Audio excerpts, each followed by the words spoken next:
Sabah al-Khair, good morning dear listeners. You're listening to Radio 3CR on 855 AM and Palestine Remembered with Robert Martin, Nasser Mashni and Yusuf Ahmed al-Rimawi.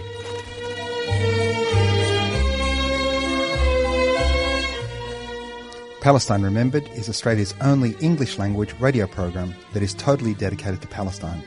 We'd like to welcome those listening on 855 and those that will join us on podcast at 3cr.org.au.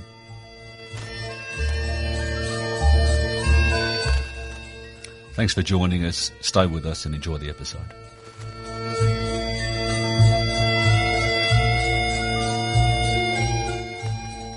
Good morning, listeners. How are you today? Another week of isolation with the COVID virus. Now, as you know, we're coming into June, and June is Station Appeal Month, where people like myself spruik our shows with an endeavour and expectation, a hope that our listeners will support us. Now, as you know, we are volunteer-run, volunteer announcers. We're working from home now. We're not getting paid. The reality is 3CR desperately needs your support. So we urge you to become a subscriber. To donate, call in, go to 3cr.org.au/donate, or just go to the 3CR website. You can find it there.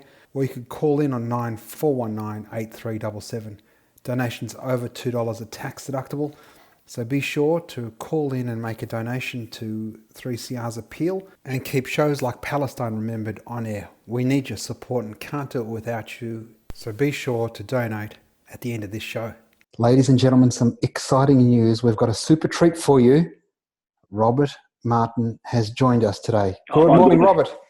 Good morning, Nasser. Good morning, Nasser, and thank you for that lovely introduction, which is very, shouldn't have done that. But it's wonderful to be back. I've missed you. I've missed the listeners. I've missed the discussion of Palestine, even though I wish there was more happy stories that we could discuss. So, you're right, Rob. Good morning, listeners. Yeah, thanks, Rob. We have missed you, and we've had a number of calls and emails, and I've told everybody that Rob's not gone anywhere. We're each dealing with our stuff, and particularly COVID and, kids and home parenting and teaching and all that sort of stuff. So we've all got our challenges to deal with. And your kids are much younger than mine, so I'd say you've got an extra level of challenge. And you're right, Rob, there's very rarely good stories to come out of Palestine, and unfortunately, not much new. That being said, we're going to start not in Palestine, we're going to start in America and swing that back to Palestine and Australia. And the thing that Palestine, the United States, and Australia have in common is those three countries are settler colonialist states. And we've talked about that, what that means in the past, but just to recap for our listeners, settler colonialism is when you come in and you kill everybody and you take over the land and the resources. And what we saw during the week on Wednesday was a black guy arrested by the police. His name was George Floyd, another black American, with a knee to his neck. The police officer was all of his weight pressed up against the back of the black guy. It's horrific when you see it, because the amount of weight going on the gentleman's neck, there's no way in the world that he could have done anything. And there were three other police officers around. He's handcuffed, Rob, as you know the video shows, handcuffed behind his back. He's lying face down, and this cop's put all his weight on his knee across the back of his head. Poor George, his final words were, "Please, I can't breathe. The knee on my neck. I can't breathe, officer. They're going to kill me." This is George Floyd's last words on the 27th of May this year. And I say swinging that around because during the week, we also lost a Palestinian, a 48 pal, Ayman Safia. He's an internationally renowned ballet dancer and artist. He went for a swim off the coast into the Mediterranean there. The Israeli Coast Guard barely even searched for him. Within a couple of hours, had called off the search. He went missing. We called the Israeli to help, and they only spent a couple of hours looking. Minimum time. Hasn't raised no ructions in the newspaper, no challenges, no international call, no helicopters, just a quick cursory look, and then that was it. And this is a Palestinian, we'll put inverted commas here, a good fellow. He wasn't a Zionist, and I'm talking from the Israeli perspective, but he performed in Israeli ballets, he's acted in movies. This guy was internationally renowned dancer. No care, no concern. Put that into then, the next level of Palestinian death. Remember the the Palestinian nurse, Razan Najjar, the Palestinian nurse who was executed in Gaza. Yeah. And then you go, okay, in Australia, we've just had Sorry Day, which is a commemoration of the injustices experienced by the stolen generation. We've still got black deaths in custody. We've got the Tanya Day inquest going on.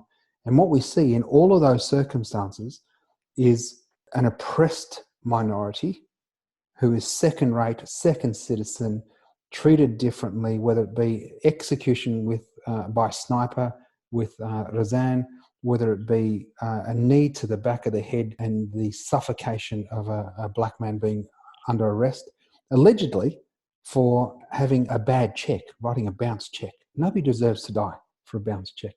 Through to Tanya Day, who was taken off a train. Apparently she appeared intoxicated and she died in a prison cell with the cops laughing at her when she was falling down. I mean, I remember seeing the footage of this not long ago. It's just, again, horrendous. The sickness of a settler colonialist mentality, and it's state-sponsored terrorism. The way it works structurally is using the sort of crusader language. The life of the subject, the person getting ruled, the life of the subject is based on the quality of that person's life is based on how the colonizer feels. So during the week also we had a situation in New York where a white woman was walking in a field, and that field is clearly a dogs on leash area. You've got to have your dogs on a leash. This woman had her dog off the leash. A black man, this guy is on the Council of New York Bird Watching Association. I mean, some people like to watch birds. And he's in the bushes looking and photographing ground birds. And the reason you've got to have your dog on a chain or on a leash in that area is because the dogs harass the ground birds. And they're trying to keep these indigenous birds, protected in that space. So he goes along to that woman and he says to her, excuse me, your dog's got to be on a leash. She gets offended up and down. Her name's Amy Cooper. We should say it out loud because we want her to be outed for the filthy racist she is. She calls the police. He's videotaping her. She calls the police and says, there's a black man threatening my life. And we know what a white woman calls the police and says, my life's being threatened by a black man, what that results in for the black man. It's going to be, well, thankfully, the cops didn't show her anything and she went away. But his video... She probably calls all the time. She's probably one of these people that just call all the time when she sees someone like that. Well, the reality is his video went viral. She went on CNN and says, I'm not a racist. Probably said, I've got black friends. I've got black friends, of course. Anyway, her employer initially suspended her and then fired her. Said, we don't want anybody... Well done. Congratulations. And it's good that ended up in that way. But how many times and how many black men have died at the end of a self-entitled colonizer or a white person using their privilege to determine the life of that other person? And, I had a really strong argument. I'll say it's an argument. This person, I don't think will ever speak to me again. But can we say their name as well? Or? No, we shouldn't say their name.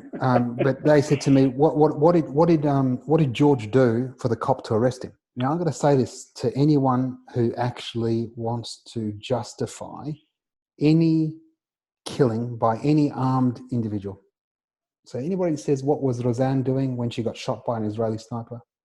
Anybody that asks what George was doing, why the cop had his knee on his back, you got to ask yourself, where does that question come from? It's racism straight away. That question comes from a predisposition to assuming that person of colour must have done something wrong because white people, a ruling class, we don't do that stuff. There is nothing a woman wearing a medical coat and a red cross could be doing that justifies getting shot through the chest with an exploding bullet. There's nothing she can be doing. Yeah. There is so many people do ask that question, don't they? Well, and they do it from a position of racism. There is nothing that George Floyd could have been doing or done that when he was lying face down on the road with handcuffed behind his back, that this guy could suffocate him with his knee, that justifies anybody asking what was George Floyd doing. Yeah. And if you ask that question, you're just a racist. You can piss off. Yeah, and I agree. No, that's true. I mean, it's part of our judgments and racism that's innate with some people. And look, some people don't really know that they've got it, but It's a part of society. And I remember, I don't know, it was a year or two ago, where there was another African American that was getting stood on or kneed on, and he was also saying that he couldn't breathe. Rob, that was And 5 years ago. That was 5 years ago. He was arrested. 5 coppers arrested him. He was arrested for selling singles. Sorry, what? For selling singles. What a single is, he'd buy a packet of 20 cigarettes, and let's say it was $2 for a packet of 20s, which means they're 10 cents a stick. He was selling the sticks for profit. So he would sell a cigarette for 20 cents. So he was arrested for selling singles. Somebody called up and said, there's a guy out here selling cigarettes illegally, because it's illegal to open up a packet of smokes and sell them individually. You can buy a packet of smokes and you can give one to a mate. You can share one, but you can't sell them individually. He was selling individual sticks for a profit. He was arrested and died. Now, if you need to ask the question, why 5 cops had to arrest this bloke, had to stand on him, he was yelling out, I can't breathe, and you say, why, what did he do? You're just a racist scumbag and you should just piss off.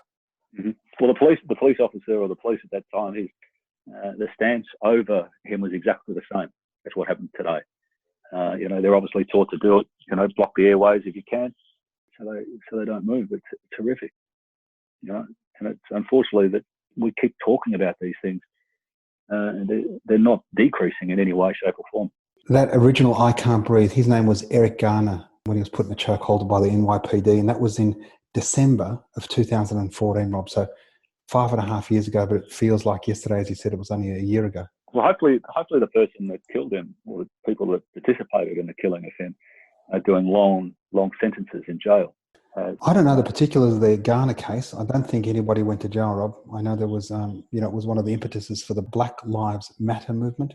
These 4 police officers, I understand, have been stood down, waiting to see whether any of them get charged. But, it was clear as that. It was on video. There's no denying it. It should be, pretty easy conviction. Well, you would think so. It's the same thing, in Palestine. We come back to Palestine, when a settler mows down a kid in his car, or an Israeli soldier, confirms the kill by putting a rifle to the head of somebody that's already been shot. We see the devastation and murder of Palestinians daily, weekly, monthly in Palestine.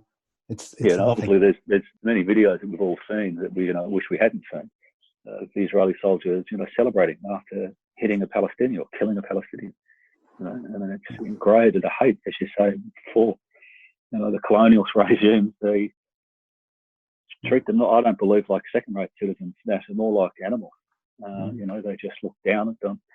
And anyone that can behave in these manners, whether it's a Palestinian or whether it's an African-American, shows the level of hatred they have towards them. You interviewed Nurit Peled, Miko's sister, many years ago. People can go back and look that show up on our podcast. And she, did the dissection of the Israeli education system and just how dehumanized the Arab, the Palestinian was in the education system, in the Jewish Israeli education system, that allows for this superiority mentality to go on.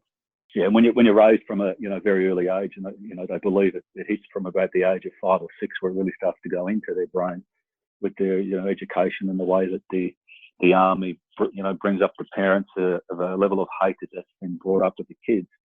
It's pretty hard to break. And there's a big job ahead of the world to all stand up against Israel and just hold them to account. Now, Rob, we were speaking before we went on air about American Senate passing the biggest funding package for Israel. Yeah, so it's been discussed over about the last 12 months, and the Foreign Relations Committee passed a bill giving Israel a minimum of $38 billion over the next 10 years. And this is despite the devastation in the US economy because of COVID. Yeah. Now, to me, it's ridiculous without COVID. But the fact that COVID is full swing in America, it's not, just the beginning of COVID that they've done this. They've done this in the full swing, knowing what the cost is going to be to the economy in America. And the fact is that they've slipped it through. Nobody really knows that it happened. There was a Senate live streaming because obviously you can't participate in a meeting. The group had 15 items. There was no discussion or debate of the bill, the largest such package in US history. Its title was never said. Now the bill will go to the next full Senate. If it passes there, it will likely be signed into law by Mr. Trump himself. And, the fact that they can do this and slip it through, but, who does America care for more? Their own people or the Israelis? The Israelis don't need this money. They don't need this money. What does it work out per minute or per second? We're working it out before. Yeah. It's $10.5 million a day, $7,229.83 a minute. So almost $7,300 a minute, every minute per year for 10 years. They also get other stuff. They get weapons. They get all sorts of things that America doesn't need anymore, or they want the Israelis to use. So the 38 billion is the minimum amount. And I was just going to say that despite the fact the Senate Rules Panel had recommended that extra efforts be taken to ensure public transparency while Capitol is closed. Despite there being a demand for transparency, they still managed to push this through. Yeah, well, the Senate's Press Gallery Standing Committee of Correspondence had objected strongly to the decision of being pushed through as well. But they're supposed to be, very transparent because of the way the place is at the moment, because they can't actually go into Senate. Ordinarily, in a functioning democracy, somebody's arguing for and somebody's arguing against. In a situation today where most of the senators aren't in the Capitol, whomever is there gets part of a committee and they just push through what they want. We've had the same situation here locally during COVID. The Parliament hasn't been sitting. It's been sitting with very few people, and they've been, pushing through stuff. It's, the precursor to martial law, when you can just start pushing through stuff saying that it's emergency times, emergency measures. We've got to do this stuff. Download the app so we know where you are and who you're talking to. The challenge with this stuff is nobody ever winds it back. September 11, 2001 was almost 20 years ago. They haven't wound back any of those laws. In fact, the laws with respect to incarceration, questioning without representation, denial of application for bail, if you're even vaguely, there's a way for them to say that you're a terrorist. Due process is something that is in the movies. It doesn't exist anymore. You can be 14 years old. Your parents aren't there. There's no lawyer. We're in crazy Machiavellian space now. Yes, and it's, what can you do? I was just also going to just say here, Nasa, that the Senate Committee Chairman, Jim Risch, refused to allow a live stream of the meeting. Now, this goes against what the committee had actually said. God forbid anybody should see it. Yeah, they must actually do it live to make sure that it's above scrutiny. The fact that this guy can do that, $38 billion, COVID, largest amount in American history. Let's just do a little talk between the few of us to sign it through. This is on the back of, there's something like 35 million unemployed Americans today. Just a huge... I'm not laughing at that number. I'm laughing at the fact that they can talk about 38 billion to a small little country over there that doesn't need it. Well, we've said it before, if we had that, $3.8 billion a year, we could make anything bloom. And we're giving $38 billion to an area where, illegal colonists suspected of contracting the virus, the COVID virus. They actually were in isolation, had taken that opportunity to leave isolation and go and spit on Palestinians. Which to me, look, it's not overly new for Israelis to be spitting. I saw when I was there in Jerusalem, down in the old city, I saw some Israelis spit on this elderly Palestinian woman. So it's something that they do. Mm-hmm. But this is a whole nother level. This is not spitting because I don't like you. This is spitting because I want to infect you with a virus. And it's not new. And again, as I said at the start, trying to find some good stuff. This is all the stuff that we hear: money, attacking on Palestinians, spitting to let them get the virus. It's just so heartbreaking. I think we should just cut to a break now, and we'll join you straight after.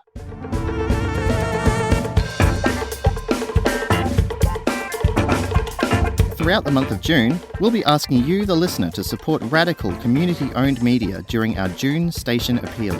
We'll be taking donations online to help keep the station going for another year.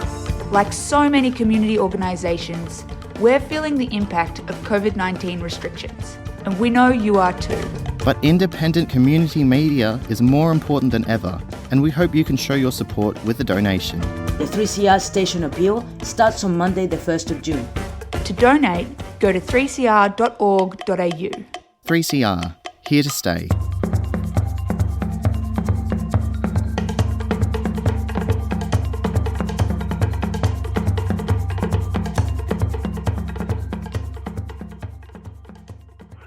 Now, Rob, it's been a while since we've spoken about Gaza, but we can't ever forget Gaza. And just because the cruelty, the world's largest open-air prison there just continues unabated. To remind our listeners, we've got 2 million Palestinians in barely, a fifth of the size of Canberra. And we keep talking about it, but that population density, and this is a show in Melbourne, the population density in Melbourne is 450 people per square kilometre. The population density in Gaza is close to 35,000 people per square kilometre. When you say it like that, I'm just going to say too, now, just so I'm sure our listeners are aware, that the UN said, it was only a couple of years ago, that Gaza would be uninhabitable by 2020. Yeah. We're heading to halfway through 2020. Yeah. And so, it's been uninhabitable for a year or so, but we're getting to that point. So, sorry, let's continue. Yeah, thanks, Rob. No, you're right. So their concept of what is habitable is based on, the barest minimums. For Australians in lockdown and, people around the world in lockdown, they're complaining about a couple of months going to the fridge and getting their food. In Gaza, electricity's on for somewhere between 3 and 4 hours a day. They don't know when it's going to be. You can't turn on a tap and get clean drinking water in Gaza. 96% of the water in Gaza is undrinkable. That's 96 now. 96 now. 70% of the Gazans live with food insecurity. Unemployment is at 50%. Youth unemployment's at 65%. 70% of the schools in Gaza run on double shifts. So some kids go from 9 till 3 and some kids go from 3 till 9. Wow. Okay. I didn't know that. Because there's so many kids and so few schools, and so many of them can't get rebuilt after each of the 3 massacres that Israel perpetuated in there. Because they directly aimed on, on purpose to get rid of the schools and also the electricity places. So just throw that in there, that's part of what Israel did through their Gaza strikes. Also, the concept is, electricity is used by Hamas. If we knock out the electricity, Hamas can't have electricity, so it's okay. Don't worry about the fact that there's 2 million people living in there and that not everybody voted for Hamas, 15, 16 years ago. Not everybody is Hamas. There are Christians in there. Everybody has to suffer. This is collective punishment. It's illegal under international humanitarian law. Yep. Besides the scarcity of water and electricity, the thing that, we want to put back on the table and remind our listeners, remind Australians, remind people of the world, this is a man-made catastrophe. This didn't just happen. So the concept of a siege is medieval in nature.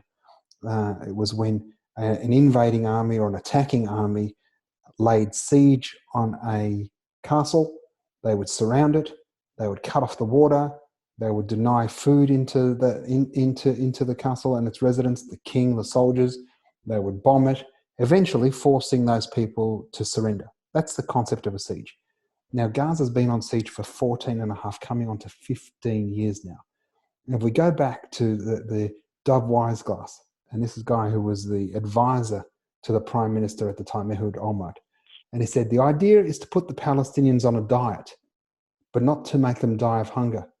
And what they did then, and what they've since continued to do, is calculate the number of human beings that are in Gaza, calculate the daily calorific intake required by each Gazan to live, not thrive, yet not die.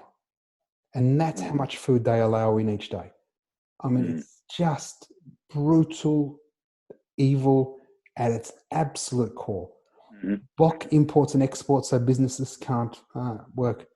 We can't get things in, we can't get things out. I mean, medical stuff too, they start to stop. Oh, absolutely. Medical stuff. All of those sorts of things, which is another way that the Palestinians will die. So in that instance, Rob, they're denying things that go in because, say, Hamas might use this. So it might be stuff like chemotherapy equipment. So what then has to happen is that if you've got a sickness that can't be treated in a Gazan hospital because of the lack of resource or the lack of skill or the lack of medicine within Gaza, you need to make an application to leave Gaza. So the Israeli military authority determines whether or not they're going to give you this approval. And often your appointment might be on Tuesday. Often the approval might be granted Tuesday morning. So your chances of actually getting the approval, getting to the border, getting through the border, getting from Gaza to either Cairo or East Jerusalem to get to the hospital, a miracle is required. And then they often also stop, the spouse of a critically ill person. Correct. Or from a critical ill child, they'll say, you can go, but your parents have to stay here. Correct. And we've another level. Next level of evil. We've had situations, Rob, and we spoke about one a couple of years ago, where children with rare childhood cancers, terrible conditions, where the kids have died without anybody with them. Mum and dad stuck in Gaza, 2-year-old dies of a brain tumor in Jerusalem. It's just the level of inhumanity that beggars belief. And it really throws the gauntlet out into our Western leaders, whether it's Justin Trudeau or Boris Johnson or Donald Trump or our own Scotty from advertising, how we can support a country and a government that perpetuates this level of inhumanity onto another people. It beggars belief. It really is so distressing and upsetting. Because they're all staunch supporters of Israel, aren't they? Well, to try and get them to do anything. Well, as you know, Australia only a matter of weeks ago petitioned the International Criminal Court to throw out investigation of war crimes in Palestine, Israel. So Palestine's not a country, so you don't have jurisdiction, don't do an investigation. Not, no crimes were done here, we don't think you should look. It's no, by rule of law, Palestine's not a country, so you shouldn't even look. Well, hold on a second, either crimes were committed or were not committed. Whether or not it's a state or not, why are you trying to get in the way of an independent adjudicator finding out if war crimes were committed? Now, importantly, the Israelis don't want the investigation to go on. The Israelis called on Australia, and it was part of Senate estimates a couple of weeks ago, DFAT confirmed, that they were asked by the Israeli government to make representations to the ICC. The Palestinians said, we want you to investigate. Hamas I remember that. said, we want you to investigate. Even though they too will fall under the investigation and may have committed war crimes and may be liable for prosecution. They said, it's fine, come and investigate. We've got nothing to lose. What happened with that? Because I remember them actually saying that. It was, it's pretty cool. So in the first instance, there's probably, I reckon, maybe 3 steps in this process. In the first instance, the prosecutor said, no, I believe that we do have jurisdiction. So that happened a few weeks ago. From there, it'll go to the judges, and they'll decide whether there is jurisdiction. Fingers crossed, they'll say there is jurisdiction. Then the actual investigation will get heard. And then if the investigation is heard, which means there is no question of jurisdiction, there is no question Israel will be found guilty of crimes against humanity. And then we welcome the day when Netanyahu is not only on indictment in Israel for being a criminal, but he's persona non grata in the whole world because he's a war criminal. Rob, I don't think there's a better way to finish the show than to say that Netanyahu's a war criminal, and we look forward to the day that he goes to The Hague and spends the rest of his life in jail. I'm sure you'll all agree it was great to hear Rob's voice again and have him join the show. Now, ladies and gentlemen, special treat. If you haven't already registered, head to olivekids.org.au. There's a special event, a Zoom webinar tomorrow at 11 a.m. olivekids.org.au. Join me and Amr Zahir, a Palestinian from America, a fantastic comedian, lawyer, advocate for Palestine. At 4 p.m, there's a movie, The Truth Lost at Sea, a film screening followed by discussion with filmmaker and Maori Marmara survivor Rafat Aoude and others. So go to apan.org.au to get details for that. And a quick update on our Omar appeal from last week. We've exceeded $10,000, so thank you so very much for all those people that donated. Don't forget to tell your friends, share the podcast.